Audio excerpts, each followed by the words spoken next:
ಏ ಬರೀ ಬಾಯಿ ಮಾತಲ್ಲಿ ಈ ಮನೆಯವ್ರನ್ನ ಕೇರ್ ಮಾಡ್ತೀನಿ ಪ್ರೀತಿ ಮಾಡ್ತೀನಿ ಅಂತ ಡೈಲಾಗ್ ಹೊಡ್ಕೊಂಡು ಓಡಾಡೋದಲ್ಲ ಕಣೆ. ನಿನ್ ಕೇರಿಂಗು ಕಾಣಬೇಕು. ಮುಂದೆ ನಗ್ನಗ್ತಾ ಮಾತಾಡ್ಕೊಂಡು ಬೆನ್ನಿಂದೆ ಚೂರಿ ಹಾಕ್ಬಿಟ್ಟಿಯಲ್ಲೇ ಪಾಪಿ. ಎಷ್ಟು ಒಡವೆ ಎಲ್ಲ ಹಗಲುದೊರೊಡೆ ಆಗೋಯ್ತು.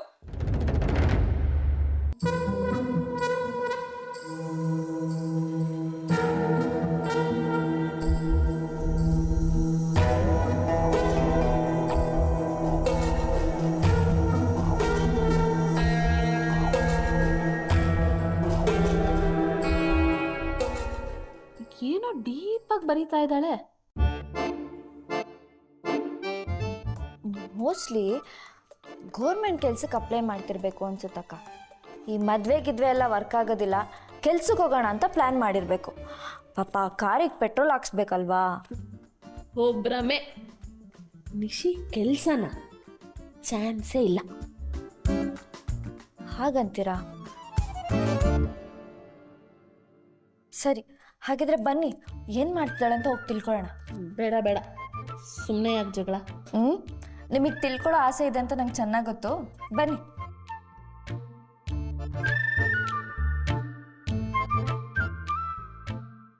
ಅತ್ತೆ ನನಗೆ ಗ್ರಾಸರಿ ಲಿಸ್ಟ್ ರೆಡಿ ಮಾಡಕ್ಕೆ ಹೇಳಿದ್ರು, ಮರ್ತೇ ಬಿಟ್ಟಿದೆ ಅಕ್ಕ. ನೀನು ಬರೀತಿದ್ಯಾ ನಿಶಿ? ಪಾತ್ರೆ ಉಜ್ಜೋ ಜಲ್ನ ಬರೆಯೋದು ಮರಿಬೇಡ. ಏನು ಪಾತ್ರೆ ಉಜ್ಜೋ ಜೆಲ್ಲ? ನಾನು ಬರ್ದಿರೋದನ್ನ ನೀವೇನಾದ್ರೂ ಕೇಳಿದ್ರೆ ಜೊಲ್ ಸುರಿಸ್ತೀರಾ ಅಷ್ಟೇ. ಏ ಜಾಸ್ತಿ ತಿರುಗಿಸ್ಬೇಡ ಬಿಂದು, ಸ್ಟ್ರೋಕ್ ಹೊಡೆದು ಬಿಡುತ್ತೆ. ಹೋಗೆ. ಹೋಗ್ತೀನಿ ನೀನು ಆಸೆ ಪಟ್ಟ ಹಾಗೆ ನಾನು ಹೋಗ್ತೀನಿ. ಆದ್ಯಾ ನೀನ್ ಬಾ. ಇವಳ ಹತ್ರ ಏನ್ ಮಾತು? ಸುಮ್ಮನೆ ಕಾಲ್ ಕಿರ್ಕೊಂಡು ಜಗಳಕ್ಕೆ ಬರ್ತಾಳೆ. ಓ ಹೆಲೋ ಅತ್ತೆ ಬಾಲಂಗೋಚಿಗಳ, ಬನ್ನಿ ಕೂತ್ಕೊಳ್ಳಿ. ನಾನು ಏನ್ ಬರ್ದಿದ್ದೀನಿ ಅಂತ ಓದ್ ಹೇಳ್ತೀನಿ, ಅದನ್ನ ಕೇಳಿಸ್ಕೊಂಡು ಆಮೇಲೆ ಹೋಗಿ. ಏನು ಬೇಕಾಗಿಲ್ಲ, ನಿನ್ಗೇನ್ ಬೇಕು ಅದನ್ನ ಬರ್ಕೊಂಡು ಕೂತ್ಕೊ. ಹಾಗೆ ಹೇಳ್ಬಿಟ್ರೆ ಹೇಗೆ ಬಿಂದು? ನಾನ್ ಮಾಡಿರೋ ಗ್ರಾಸರಿ ಲಿಸ್ಟ್ಗಳನ್ನ ನೀವೂ ಕೇಳಬೇಕು. ಬಿಂದು ಅಕ್ಕ, ನಿಶಿ ಮದುವೆ ಮಾಡ್ಕೊಂಡು ಹೋದ್ಮೇಲೆ ಗಂಡನ ಮನೆ ಲಿಸ್ಟ್ ಹೇಗೆ ರೆಡಿ ಮಾಡೋದು ಅಂತ ಪ್ರಿಪೇರ್ ಆಗ್ತಿದ್ದಾಳೆ ಅನ್ಸುತ್ತೆ. ಬನ್ನಿ ಕೇಳೋಣ. ಬನ್ನಿ ಅಕ್ಕ. ಸರಿ ನಿಶಿ, ನೀನೋದು. ಬಾರೆ ಕೂತ್ಕೋ.